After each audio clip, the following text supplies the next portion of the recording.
Ang kwentong ito ay hango sa totoong buhay. Karanasan ito ng kaibigan ko.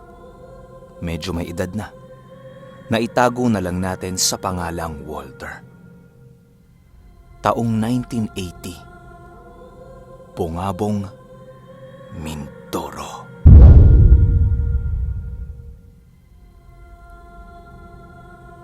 Itong mga panahong ito, kasalukuyang nasa edad 16 na taong gulang itong si Walter. Nasa ilalim pa ito ng pangangalaga ng kanyang mga magulang at kasalukuyang nag-aaral itong si Walter sa sekundarya. Medyo may kalayuan noon ang nilalakaran ni Walter patungo sa kanyang paaralan. Pero hindi yon iniinda ng bata. Kapos man sila sa buhay, nananatiling matatag itong si Walter at ipinagpapatuloy niya ang kanyang pag-aaral kahit na anong mangyari. Naniniwala kasi siyang ang pag-aaral ang mag-aahon sa kanyang pamilya sa kahirapan. Isang araw, habang naglalakad si Walter patungo sa kanyang paaralan, biglang merong lumapit sa kanyang matandang lalaking nakasuot ng isang sombrero na gawa sa anahaw. 6:00 pa lamang noong mga oras na yon, kaya ang buong akala ni Walter, mananaod ang lalaking lumapit sa kanya. "Bakit humanong?" tanong dito ni Walter. Pagtanong dito ng binata, tanging paghinga lamang ng malalim ang narinig niyang sagot ng matandang lumapit sa kanya. Kahit nakakaamoy na noon si Walter ng kakaiba sa matandang yon, pinipilit niya pa ring ipagsawalang bahala ito bilang pagpapakita ng respeto sa matandang kaharap niya. Ilang minuto pa ang lumipas, umalis na din kaagad ang matanda sa kinaroroonan ni Walter. Dali-dali namang naglakad si Walter upang makalayo sa misteryosong matandang kanyang nakita. Halos kumapit ang napakabahong amoy ng matanda sa suot-suot na damit ni Walter. Kaya ang ginawa niya, bago siya tuluyang pumasok sa silid ng kanyang paaralan, ay binasa niya ng konti ng tubig ang kanyang kasuotan. Pagsapit ng hapon, ganun pa rin ang nangyari. Nakita pa rin ni Walter ang matandang yun sa daang una niya itong nasilayan. Binaliwala na lamang ito ni Walter sa kadahilanang nakakatanda yun sa kanya. "Bata, lumapit ka nga sa akin." Wika ng matanda. "Ha? Bakit naman ho?" Medyo nag-aalalang tanong ni Walter. "May ibibigay lang ako sa iyo. Wala kasi akong mabigyan ito eh." Sagot naman ng matanda. Kasabay ng pagwika ng matanda ay ang paglapit nito kay Walter. Dahan-dahang inabot kay Walter ang isang supot na merong lamang tamarindo. "Sa'yo na lang ito, iho. Huling supot na yan ang aking paninda. Wala na kasing bumibili at nais ko nang umuwi." Wika ng matanda. Pagkaabot ng matanda ng tamarindo kay Walter, agad naman itong kinuha ng binata. Hindi na ito umimik upang hindi na ito tumagal sa lugar na kanyang kinaroroonan.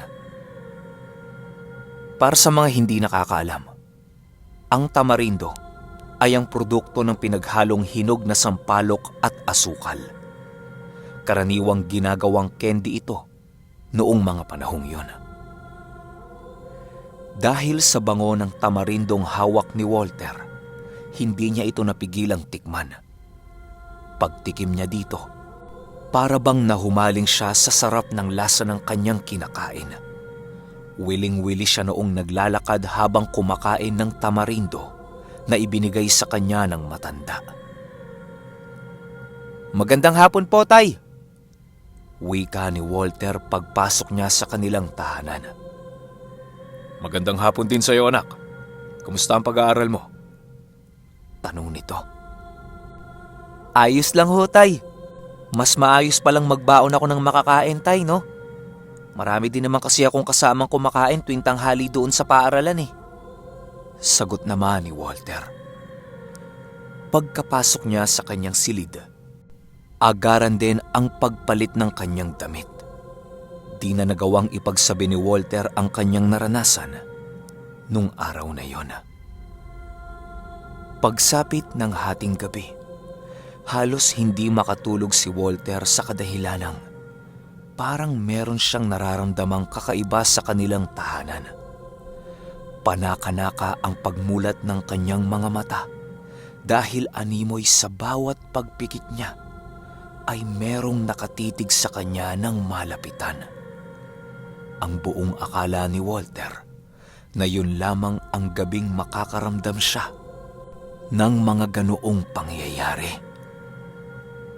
Sa pagsapit ng umaga, halos hindi na makatingin ng maayos si Walter gawa ng napakalaki ng kanyang pamunglo o eyebag sa Ingles.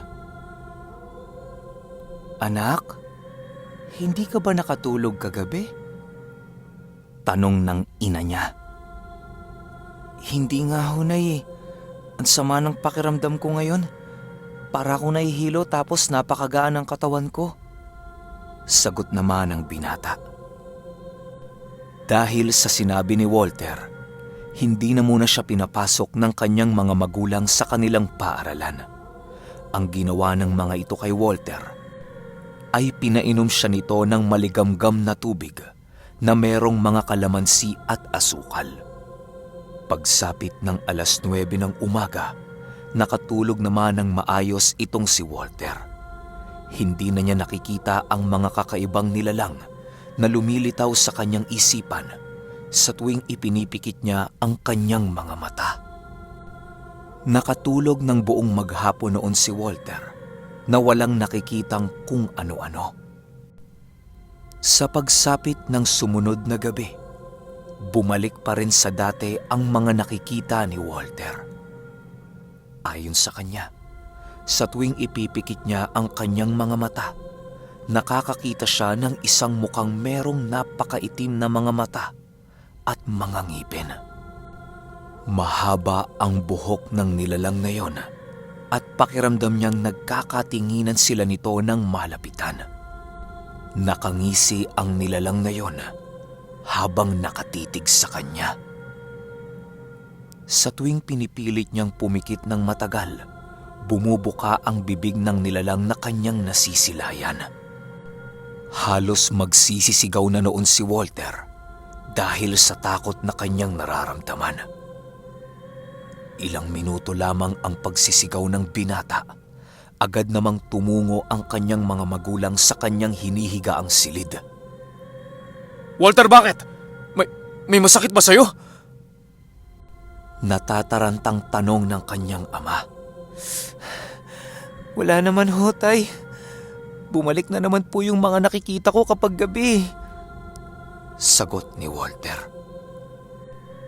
Dahil sa ramdam ng mga magulang niya ang takot nitong nadarama, pinili na lamang nilang doon na patulugin si Walter sa kanilang silid.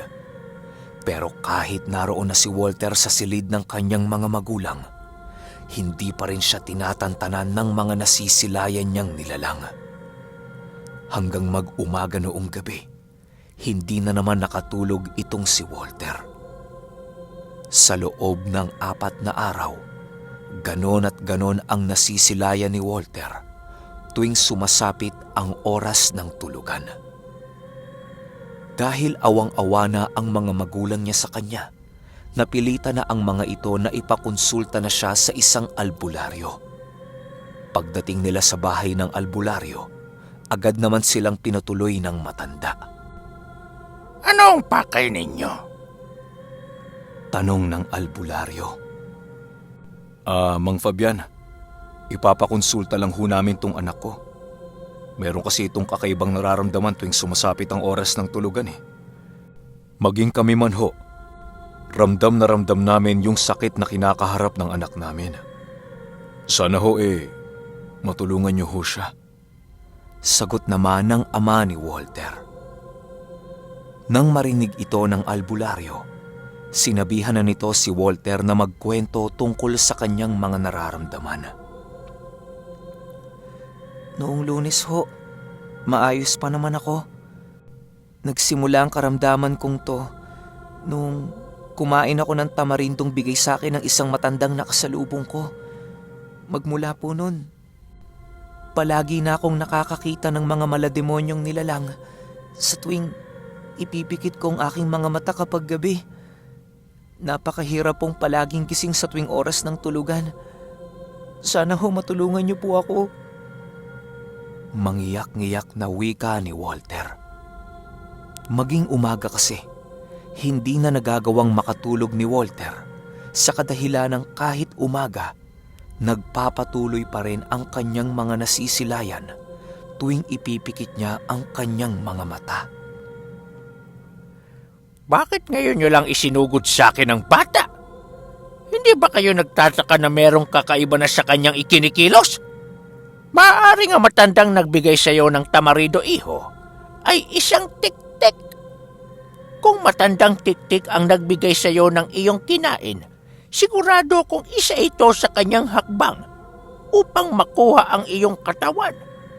Ang estilo ng mga matatandang tik-tik ay pinapahina ang mga batang nais nilang patayin sa pamamagitan ng paglikha ng mga nakakatakot na pangitain sa tuwing pumipikit ang mga mata ng kanilang biktima. Sa oras na dumating ang labis na panghihina ng binibiktima nito, doon na ito gagawa ng hakbang upang kitilang ka ng buhay. Wika ng albularyo. Dagdag pa nito na maaaring ang kinain noon ni Walter ay ang mismong laway ng tik-tik na siyang nagbigay ng sumpa sa kanya.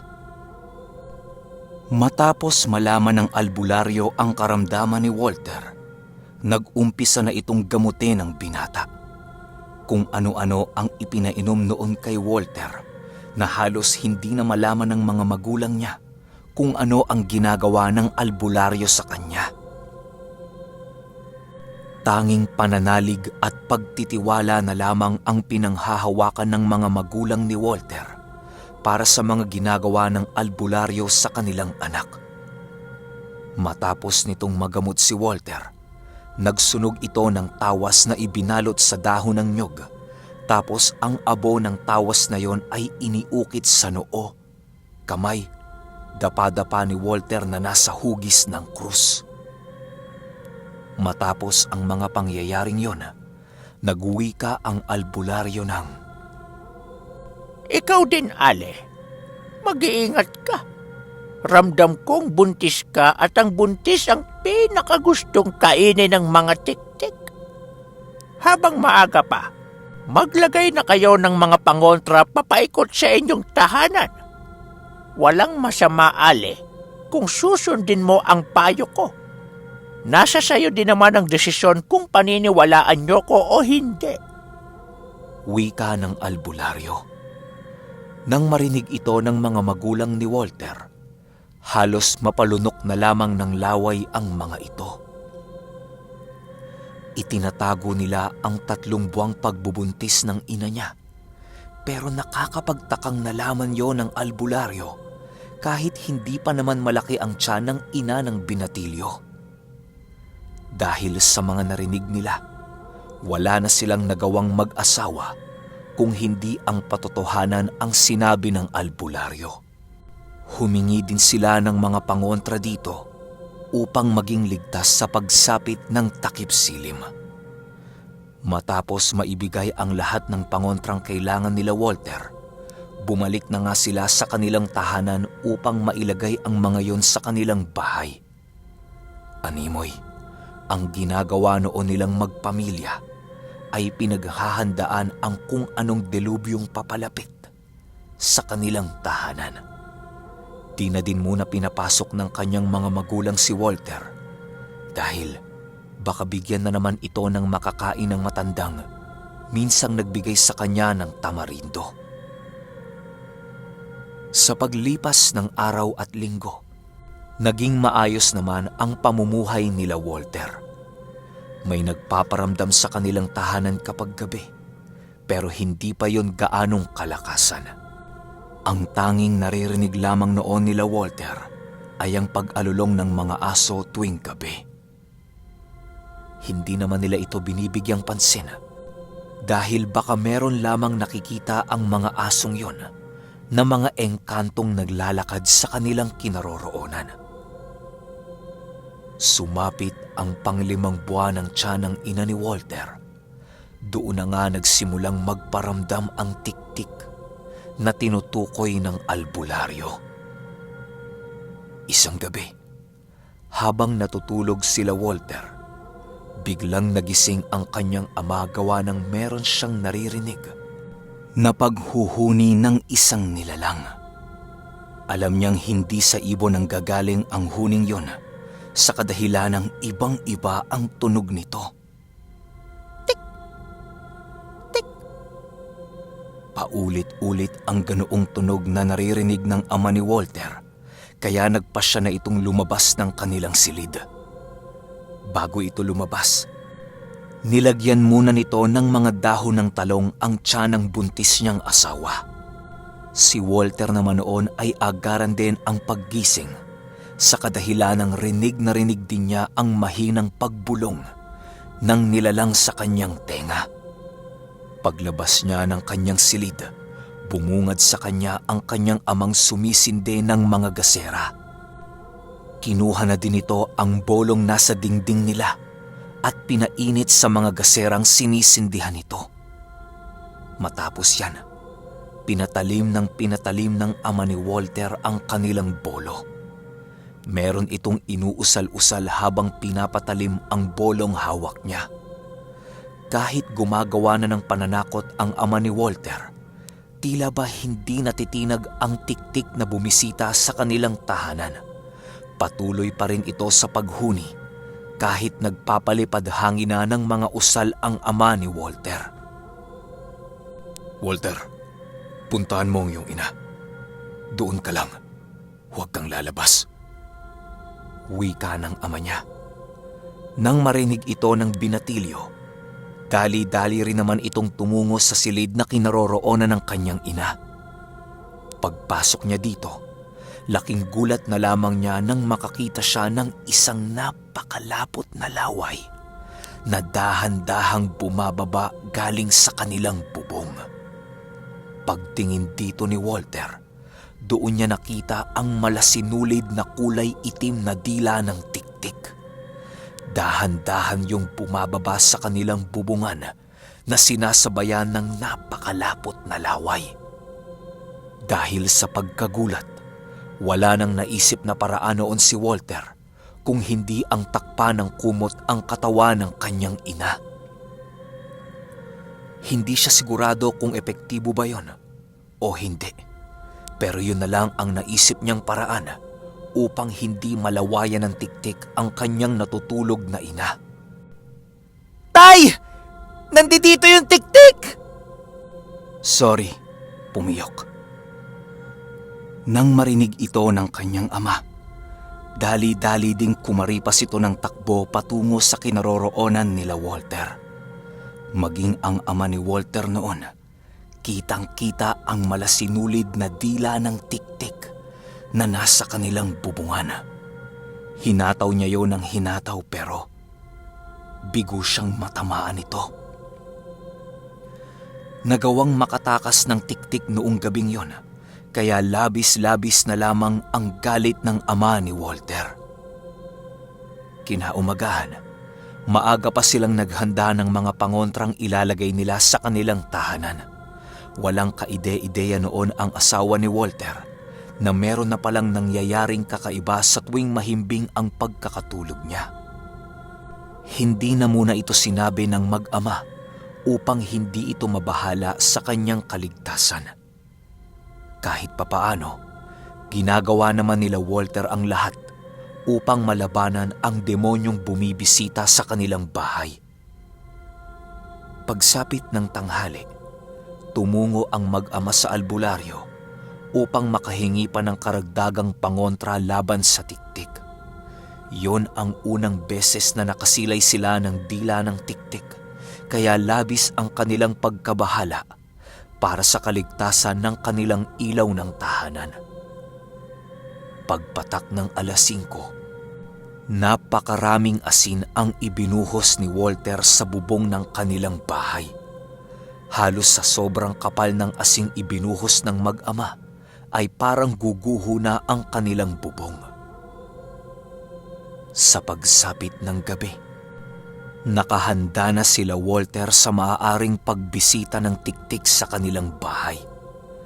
Hindi na nagawang matulog ng mag-ama upang salubungin ang tiktik na maaaring bumisita sa kanila. Habang nakikiramdam sila Walter sa paligid, ay panay hikab na itong ama niya. Hindi lubos sukat akalain ni Walter na makakaramdam pa ng puyat ang kanyang ama kahit marami na silang nainom na kape. Pagpatak ng 11:00, tuluyan na ngang nakatulog ang ama ni Walter sa kinahihigaan nito. Doon na biglang nag-iba ang ihip ng hangin sa kanilang tahanan.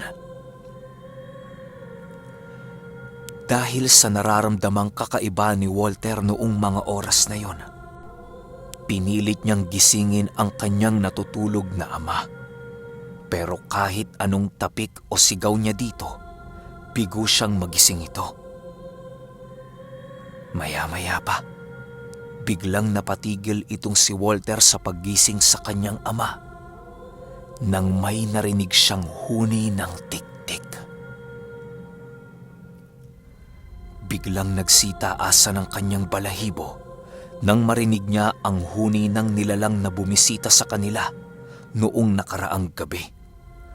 Dahan-dahan niyang tinungo ang kinaroroonan ng kanyang ina upang tingnan ang kalagayan nito.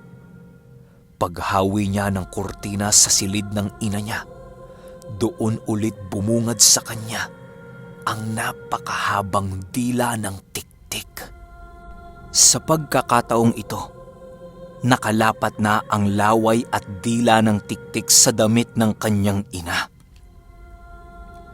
Pagsipat ni Walter sa itaas ng bubong nila, doon bumungad sa kanya ang ulo ng tiktik na merong matang nanlilisik. Ang hindi labis maunawaan noon ni Walter ay kung papaano nakapasok ang ulo nito sa napakaliit na siwang ng kanilang bubong. Pagbalik tingin niya sa kanyang ina, doon na siya nakaramdam ng labis na takot na halos tumakbo na ang kanyang kaluluwa. Pinipilit niyang gumalaw pero hindi niya magawa. Labis-labis na din ang panginginig ng kanyang katawan hanggang sa mapaluhod na siya sa lupa. Ayon kay Walter, na ang nakita niya noong mga oras na yon ay ang pagtusok ng dila ng tiktik sa tiyan ng buntis niyang ina. Minuto lang ang pagitan ng makapasok ang dila nito sa loob ng tiyan. Kasabay ng pagpasok ng dila ng tiktik ay ang paglabas naman ng sanggol na nasa loob ng tiyan ng kanyang ina. Hindi nakagawang makagawa ng ingay noon ni Walter, pero napakaraming luha ang tumutulo sa kanyang mga mata. Ano ba naman ang panlaban ng isang binatang katulad niya sa demonyong kanyang nakita? Kasabay ng pagkuha ng sanggol nila ay ang paglipad din ng tiktik papalayo sa kanilang tahanan.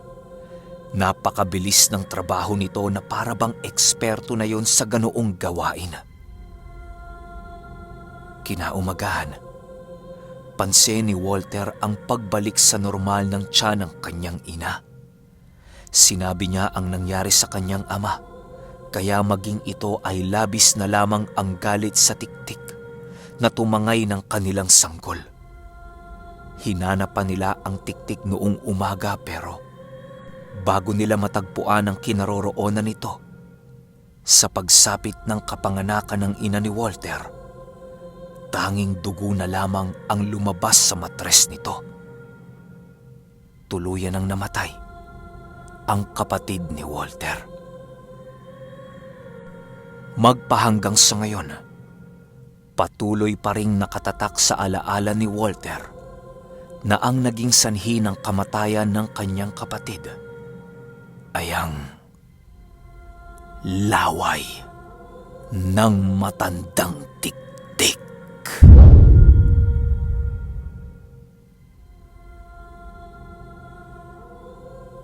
Okay, shoutout ko muna yung bagong warrior member natin na si Lia Pedrosa.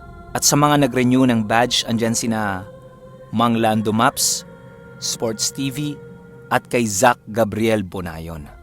Ito naman para sa mga random subs natin, andyan sina Elenita Larieta, Mamoth, MJ Gumagda, Janjan Pamanay, Julian Laruan, Damian Sander, Dimples Yumi, Charity Dumayan, Jay Marcalas, Mark Timothy, Liz Novel TV, at kay Kenneth Russell Villacura. Ayan.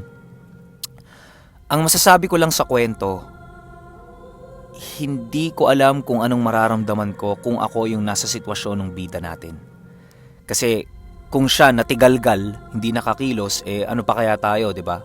Well, tayo may mga konti na tayong alam, gawa nga ng kakarinig natin dito sa channel, so may idea tayo na pwede nating sabuyan ng asin or tagain yung dila. Pero ewan ko lang kasi nga kung pakikinggan nyo yung buong kwento, buong bubong nila may asin na, pero nakalusot pa rin yung tiktik. Ibig sabihin, napakarami ng alam ng tiktik na to, tsaka talagang bibiktima to ng mga buntis.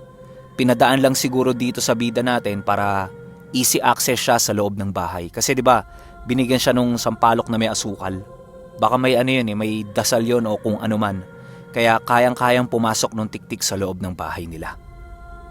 Pero kayo, kung may opinion kayo sa kwentong ito, i-comment nyo lang sa baba. Yun lang. Hanggang sa susunod na kwento. Salamat.